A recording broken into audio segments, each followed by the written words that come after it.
हिंद दोस्तों, welcome to our new channel सरकारी officer regiments powered by winner institute. मैं हूं लुभांश कुमार और आप सभी का स्वागत करता हूं आज के सेशन में, जहां पर हम डिस्कस करने वाले हैं करंट अफेयर। तो आज है 3 जनवरी। तो 3 जनवरी को कौन कौन से करंट अफेयर हमको अब तक देखने मिले हैं, इसके बारे में डिस्कस करेंगे। और यदि आप कोई भी गवर्नमेंट एग्जाम की तैयारी कर रहे हो, जैसे एसएससी, रेलवे, बैंक, इंश्योरेंस, सभी एग्जाम के लिए आपको ये करंट अफेयर देखना चाहिए, जो बहुत ही इंपॉर्टेंट रोल प्ले करेंगे।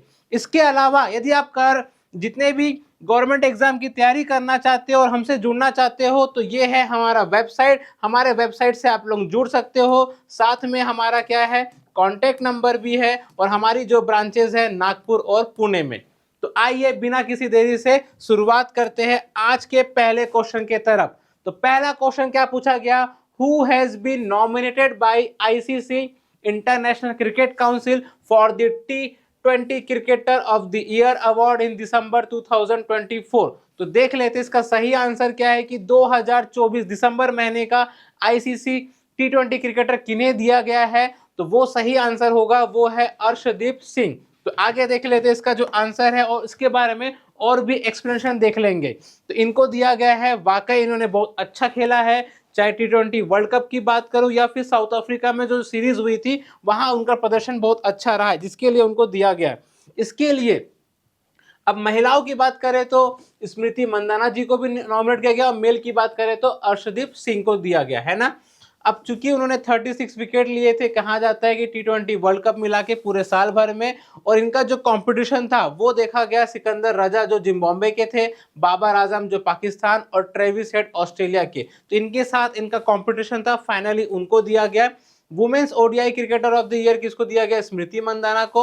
और women's emerging cricketer of the year किसको दिया गया, श्रेयंका पाटिल। तो ये दो नाम भी आप एक्स्ट्रा याद कर लेंगे, भारत के तरफ से इनको दिया गया।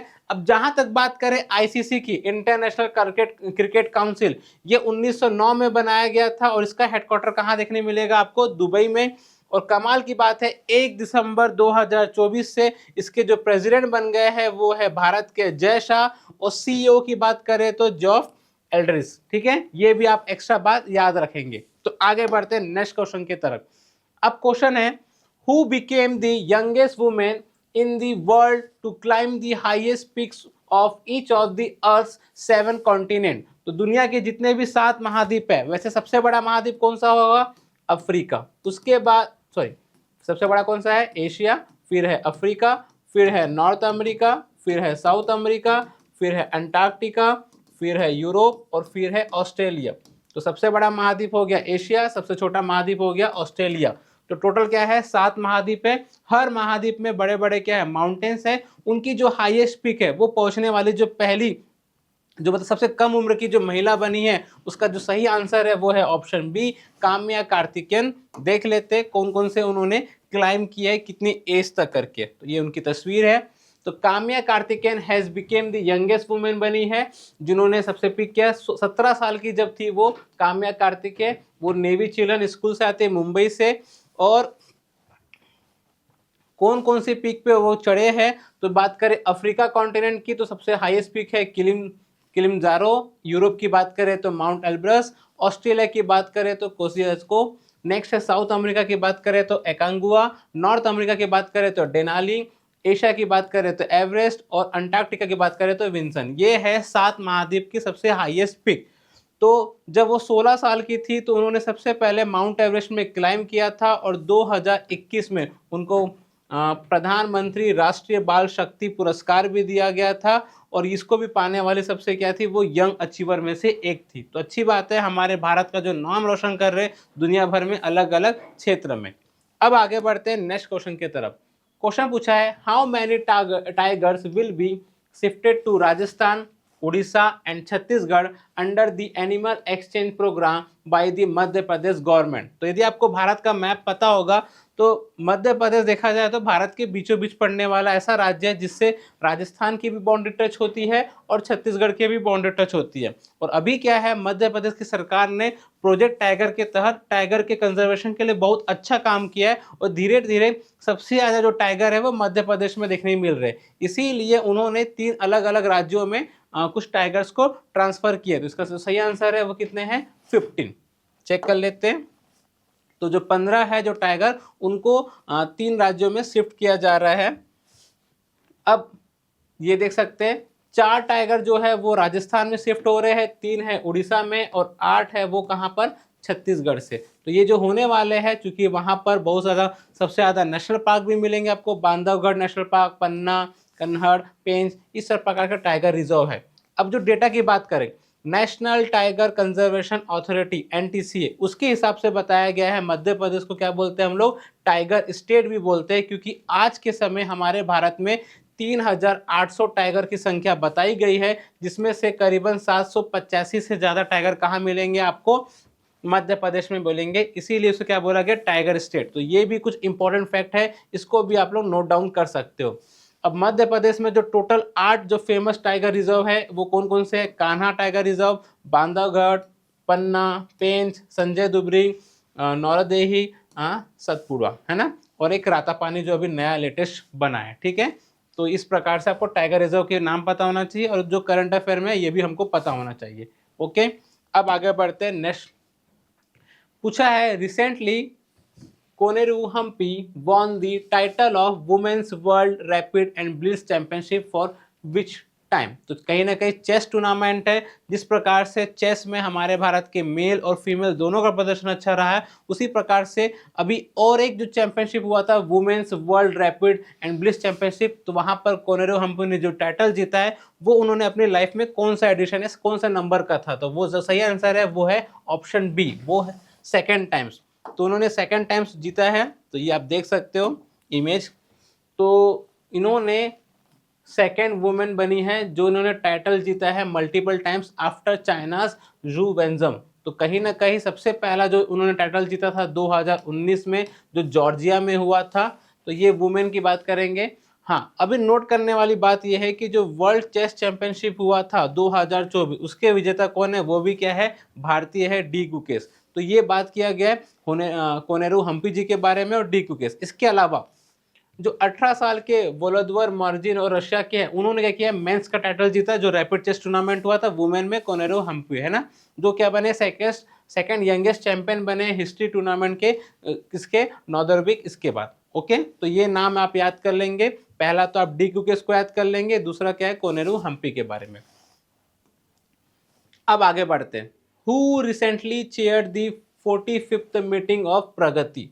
तो जानते हैं कि जो 45th मीटिंग हुई थी प्रगति, अब प्रगति के बारे में क्या है, फुल फॉर्म क्या है, वो पता कर लेंगे। तो इसका जो सही आंसर है वो है आंसर ए, नरेंद्र मोदी जी, जो भारत के क्या है, प्रधानमंत्री। तो सरकार के द्वारा स्कीम चलाई गई थी वो है प्रगति। प्रगति का मतलब होता है proactive governance and timely implementation. तो कहीं ना कहीं हमारे भारत में सरकार के द्वारा बहुत सारी स्कीम लाई जाती है ग्राउंड लेवल पे, बट टाइम पे और जल्दी से इम्प्लीमेंट नहीं होता, कहीं ना कहीं करप्शन देखने मिलता है, डिले देखने मिलता है। इसलिए सरकार के प्रैक्टिस है कि जितना ज़्यादा हो सके सरकार अलग अलग स्कीम को बहुत जल्दी इम्प्लीमेंट कर सके। इसके लिए मीटिंग होती रहती है, ये स्कीम का फुल फॉर्म याद कर लेंगे। तो prime minister Narendra Modi reviewed the progress of 8 की projects including 6 metro rail projects in urban transport and 1 each in road connectivity and thermal power। तो कितने प्रोजेक्ट है यहाँ पर, 8 प्रोजेक्ट, ये भी याद कर लेंगे। During the meeting he also reviewed the public grievance related to banking and insurance sector, जहाँ पर जो प्रॉब्लम्स हो रही है लोगों की उसको भी उन्होंने सुना। ही ऑल्सो रिव्यूड द प्रधानमंत्री सूर्य घर फ्री इलेक्ट्रिसिटी स्कीम, जहां पर लोगों को छतों के माध्यम से फ्री बिजली देने का सरकार ने ट्राई किया। तो ये सरकार की अच्छी स्कीम है Pragati. It is a unique integrated and interactive platform. Its main objective is to address the grievance of the common man as well as to monitor and review the important program and projects of the government of India.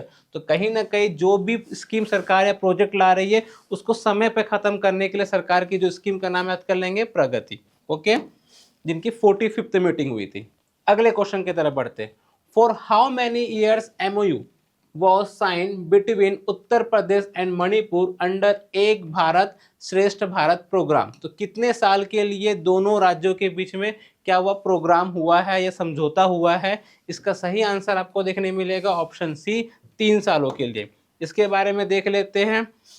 एक भारत श्रेष्ठ भारत के तहत कहीं ना कहीं क्या है, हम जोड़ना चाहते हैं ताकि जो कनेक्टिविटी है एक दूसरे के राज्यों के बीच में, कल्चर है, अलग अलग प्रोग्राम है, वो हम साझा कर सके। The Ek Bharat Shreshtha Bharat programme aims to enhance interaction and promote mutual understanding among people of different states और यूनियन टेरिटरी। तो अच्छी बात है, कहीं ना कहीं हम लोग जब साथ में रहेंगे तो आगे बढ़ सकते, इसीलिए लोगों के अलग अलग जो लोग हैं अलग अलग राज्यों के, उनको जोड़ने का हम काम करेंगे। The states carry out activities to promote sustainable and structured cultural engagement in the areas of language, learning, culture, tradition and music, tourism and food, sports and sharing of the best practices. The MOU can be renewed for a further period of 3 years. तो अच्छी बात है, यदि ये successful हुआ तो फिर आगे 3 साल के लिए और रिन्यू कर दिया जाएगा। तो याद रखेगा ये किसके बीच में हुआ, यूपी एंड मणिपुर। यूपी की राजधानी लखनऊ और मणिपुर की क्या राजधानी है, इसका आंसर आप लोग कमेंट बॉक्स में बताएंगे। अब आगे आते हैं। Recently former US president Jimmy Carter died at the age of 100, in which year was he awarded the Nobel prize. तो कहीं ना कहीं हाल ही में अमेरिका के जो पूर्व राष्ट्रपति है उनकी क्या है 100 साल की उम्र में देहांत हो गया, तो उन्हें किस वर्ष क्या मिला गया, नोबेल शांति का पुरस्कार मिला गया। तो इसका जो सही आंसर होना चाहिए वो है ऑप्शन बी 2002। तो आप इनको देख सकते हो, फॉर्मर प्रेसिडेंट जिमी कार्टर। तो जिमी कार्टर जो क्या थे, याद रखिएगा कौन से नंबर के प्रेसिडेंट थे, 39 प्रेसिडेंट। तो अभी हाल ही में यूएसए के नए प्रेसिडेंट बने हैं कौन, डोनाल्ड ट्रंप, जो 20 जनवरी को शपथ लेंगे इसी महीने। इनको जो नोबेल प्राइज दिया गया था जिमी कार्टर जी को वो 2002 में। वो क्या थे, एक फार्मर थे, साथ में यूएस नेवी में लेफ्टिनेंट भी हुआ करते थे, और उन्होंने गवर्नर ऑफ जॉर्जिया के रूप में काम भी किया था एक बार, और यूनाइटेड स्टेट में 1977 टू 1981 में क्या थे, प्रेसिडेंट थे। अब यूएस की बात करें तो वहाँ कैपिटल क्या है, वॉशिंगटन डीसी, करेंसी क्या है, डॉलर है, और अभी जो 47 प्रेसिडेंट बने हैं वो है डोनाल्ड ट्रंप, 20 तारीख के बाद शपथ ले लेंगे। सॉरी। आगे, according to the data release by the election commission, where was the percentage of women voters highest in the country during the 2024 Lok Sabha election. तो अभी चुनाव आयोग ने क्या किया, डेटा जारी किया कि 2024 जो अप्रैल से मई के बीच में 7 फेज में हुआ था, वहां पर सबसे ज्यादा महिला मतदाताओं ने जो वोट दिया वो कौन सा जगह था। तो वो इसका सही आंसर है ऑप्शन बी पुदुचेरी, जहां पर जो महिला वोटर्स थे उन्होंने सबसे ज्यादा वोट किया था। अब डेटा क्या बोलता है इलेक्शन कमीशन का, तो उन्होंने बताया कि इस साल मतलब इस बार जो लोकसभा चुनाव हुआ वहां पर 64.64 नंबर याद रखेंगे, 64.64 करोड़ लोगों ने वोट दिया था, जहां पर जो रजिस्टर हुए थे वो थे 97.97। अच्छा डेटा है, तो मतलब 64.6 करोड़ लोगों ने वोट देने गए थे। तो इतना तो किसी देश की पॉपुलेशन नहीं होती जहां पर सबसे ज्यादा वोटिंग देखने मिले। तो पुदुचेरी में सबसे ज़्यादा क्या थे, वुमेन परसेंटेज देखने मिला, जहां पर वोटर्स की जो थे करीबन 10 लाख समथिंग थे, और उन्होंने 5.42 लाख लोगों ने वोट दिया, जो 53.03% है। इसके अलावा वहां पर जो यूनियन टेरिटरी की बात करें तो वहां पर जो लिंगानुपात है, सेक्स रेशियो, वो भी क्या हो रहा है, धीरे धीरे इंक्रीज हो रहा है। पहले 11,127 था, अभी कितना हो गया, 11,130 हो गया 2024 में। और दूसरी बात करें जो सेकंड जो हाईएस्ट नंबर देखने मिला हमको असम में भी देखने मिला ओवरऑल, जहां पर सबसे ज़्यादा हाईएस्ट वोटिंग देखने मिले असम में 92.3%। दुबरी बोल के एक जगह है जहां पर मेल फीमेल दोनों को मिला के। श्रीनगर जम्मू कश्मीर में सबसे लोवेस्ट क्या था, वोटिंग था 38.7% था। और इस बार इलेक्शन कमीशन को चुनाव कराने के लिए 10,52,664 664 पोलिंग स्टेशन बनाने पड़े। तो आप सोच सकते हो कितने ज़्यादा नंबर पे हमें रिक्वायरमेंट होती है अलग अलग ईवीएम मशीन की या फिर अलग अलग बूथ पोलिंग स्टेशन की। ओके, तो ये डेटा याद कर लेंगे। आगे बात करते हैं, who is the chairman of the committee formed by RBI reserve bank of India to develop a framework for responsible and ethical use of artificial intelligence. तो ये है फ्री एआई का फुल फॉर्म। फ्री एआई का full form याद कर लेंगे, framework for responsible and ethical use of artificial intelligence in the financial sector. तो धीरे धीरे एआई की मदद से बहुत ज़्यादा क्या देखने मिल रहा है, करप्शन भी देखने मिल रहा है, और बहुत ज़्यादा क्या हो रहा है, कहीं ना कहीं फ्रॉड भी हो रहे हैं, उसको दूर करने के लिए किस प्रकार से अच्छे से काम कर सके, तो वहाँ पर उन्होंने एक कमेटी बैठाई है। इसका जो सही आंसर होना चाहिए वो है option A, professor Pushpak Bhattacharya. ठीक है, देख लेते हैं। आरबीआई चूंकि भारत की क्या है, सेंट्रल बैंक है, उसका काम होता है कि जितना जो लूप होल है उसको ठीक करके धीरे धीरे टेक्नोलॉजी के हिसाब से आगे बढ़ने का। तो उन्होंने पुष्पक भट्टाचार्य के रूप में क्या किया, चेयरमैन बनाए थे, और भी मेंबर है जैसे Debjani Ghosh, independent director reserve bank of India, reserve bank innovation hub के हो गए, बालाराम रविंद्रन, अभिषेक सिंह, ठीक है, राहुल मंथन, अंजनी राठौर, इन सब के नाम आप याद कर लेंगे कौन कौन इस कमेटी के मेंबर थे। ठीक है, तो ये फाइनली कमेटी बैठी है जो क्या करेगी, 6 महीने में अपनी रिपोर्ट दे देगी। तो अच्छी बात है, इस कमेटी के जो हेड थे वो पुष्पक भट्टाचार्य।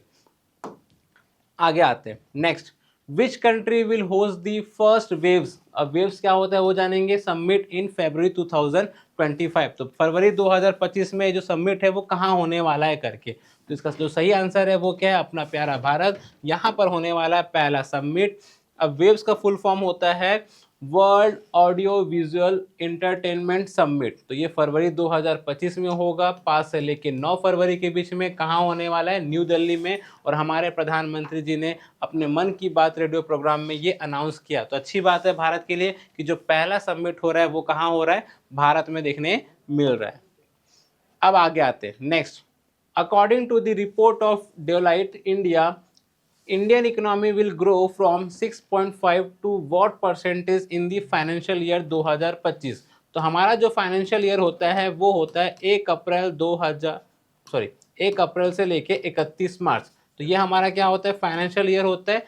तो इस फाइनेंशियल ईयर मतलब इस साल 2024 से लेके 31 मार्च 2025 तक हमारा जो ग्रोथ है 6.5% से कितना होने वाला है, ये उन्होंने अनुमान लगाया। इसका जो सही आंसर है वो है 6.8%। अलग अलग क्या होती है, इंस्टीट्यूट होती है, बॉडी होती है, वो एस्टिमेट करती है कि भारत या ये किसी भी कंट्री में इतना ग्रोथ होने वाला है, कितना नहीं करके।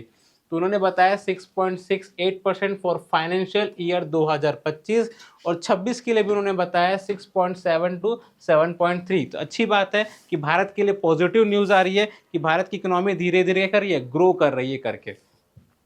अब आरबीआई ने भी बताया था अपना फाइनेंशियल 25 का 6.6 से कितना होने वाली है, 7.2।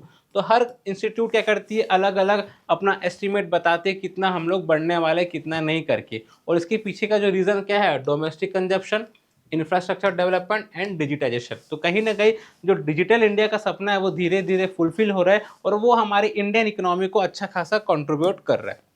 अब आगे बढ़ते हैं, where was the 18th elephant festival organise recently. तो हाल ही में 18वां हाथी महोत्सव कहाँ आयोजित किया गया। तो आपको लग रहा होगा कहीं भारत हो सकता है, नहीं। इसका जो सही आंसर है वो क्या है, नेपाल। नेपाल में क्या हुआ, अभी हाल ही में ये फेस्टिवल मनाया गया। ठीक है, 5 दिन का प्रोग्राम था, जहां पर 30 दिसंबर को ये खत्म हुआ। तो कहीं ना कहीं मकसद क्या है, एलिफेंट पैराडाइज जो ब्यूटी है वो धीरे धीरे उसको आगे बढ़ाना है।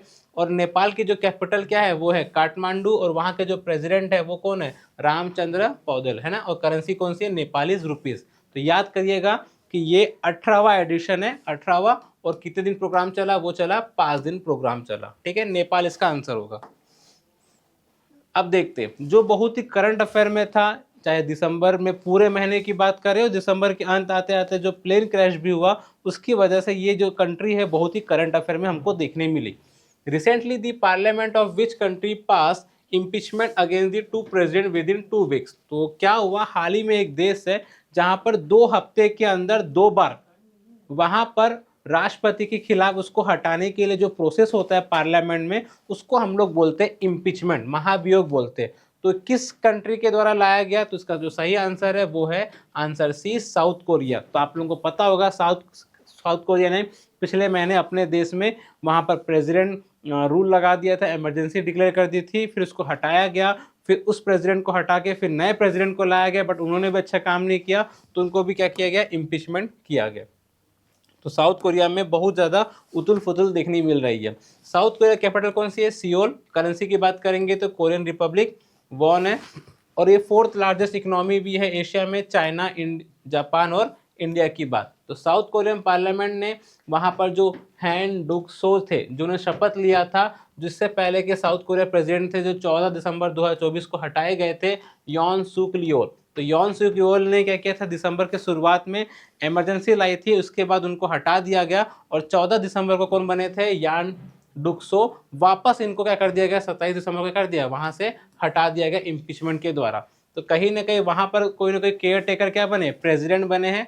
तो अभी वहाँ कंट्री चली रही है इसी प्रकार से। तो ये 1987 के बाद बहुत बड़ा चेंजेस देखने मिला वहाँ के डेमोक्रेसी में।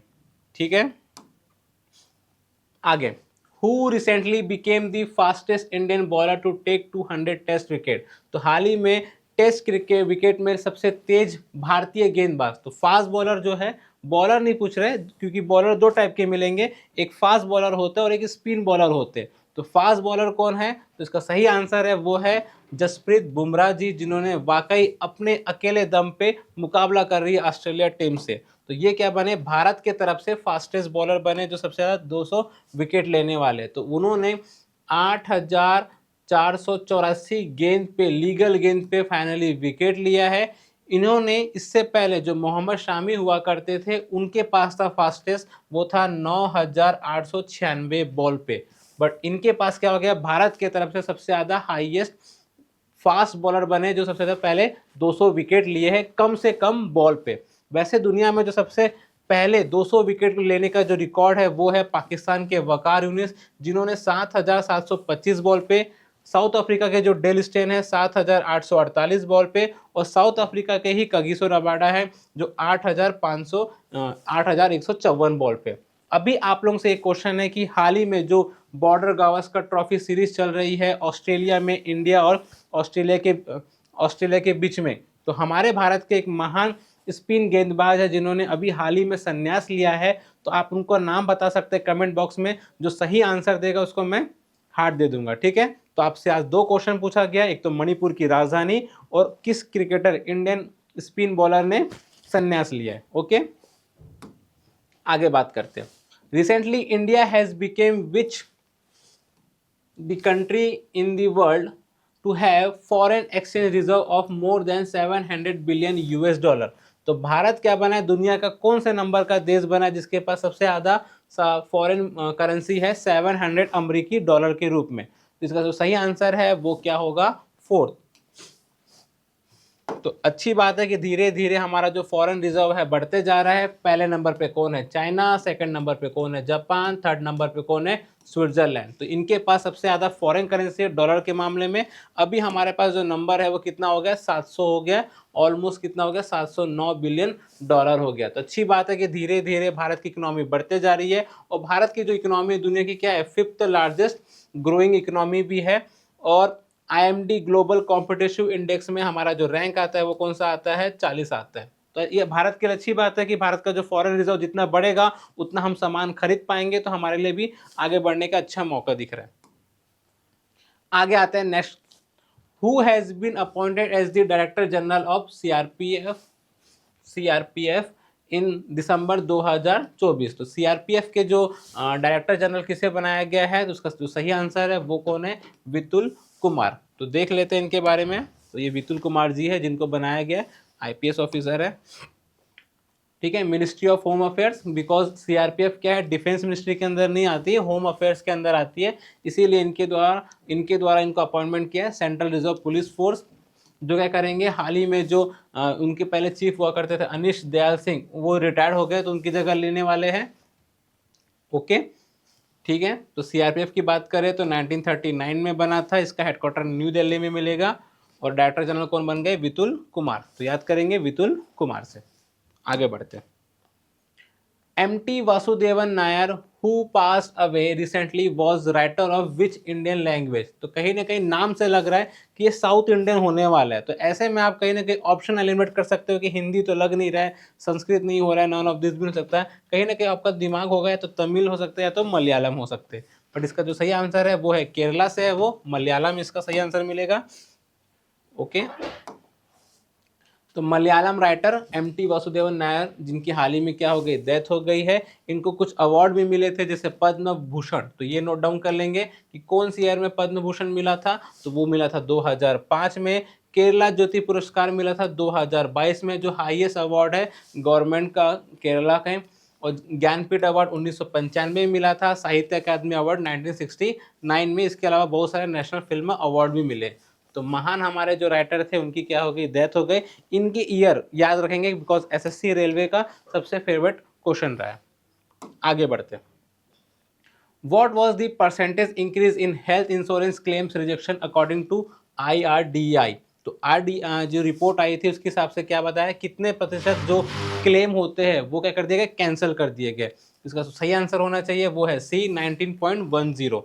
इसका फुल फॉर्म क्या होता है, insurance regulatory and development authority of India. इसका हेडक्वार्टर आपको देखने मिल जाएगा हैदराबाद में। ओके, हैदराबाद। ओके चलो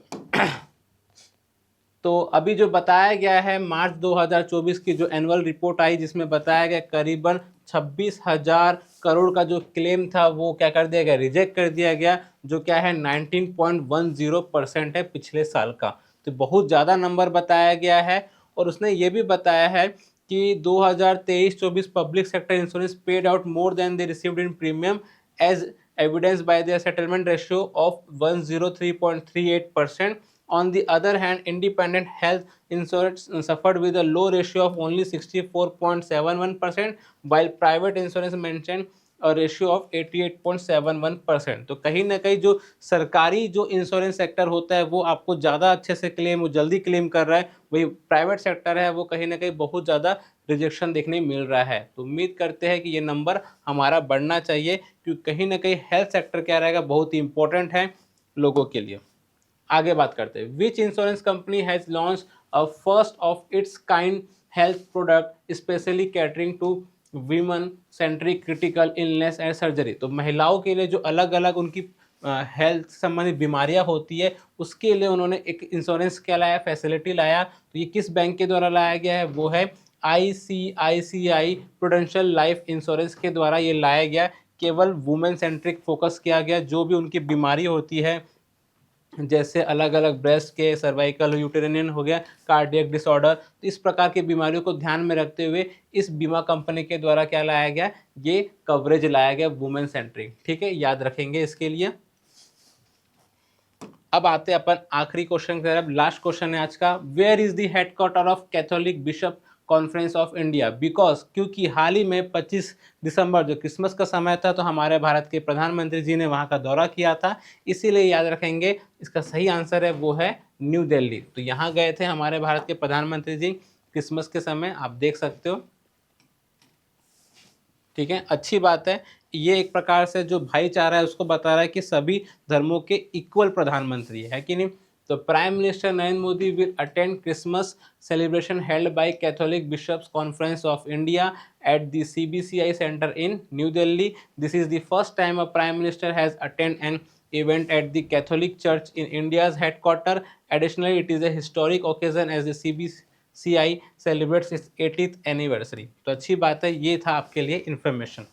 तो उम्मीद करते हैं कि आज का जो सेशन है वो आपको समझ में आया होगा। आज हमने जो 20 क्वेश्चन डिस्कस किया है वो आप नोट डाउन कर सकते हो और इसको आप याद करते रहेंगे तो ऐसा करते करते हमारे पास अच्छा खासा क्या हो जाएगा, करंट अफेयर का मटेरियल तैयार हो जाएगा, जो हमको एग्जाम में रिविजन करने में हेल्प रहेगा। और हम लोग क्या करेंगे, कल से नेक्स्ट सेशन से क्या करेंगे, जो भी हम प्रीवियस स्लाइड में पढ़े हुए हैं या फिर हमने प्रीवियस क्लास में पढ़ा है उसको एक बार क्विक रिवीजन करेंगे, उसके बाद फिर नए 20 क्वेश्चन लेके आएंगे। तो उम्मीद करते हैं फिर हम कल मिलेंगे और फिर कल भी डिस्कस करेंगे हम लोग करंट अफेयर। आज के लिए इतना ही, थैंक यू दोस्तों।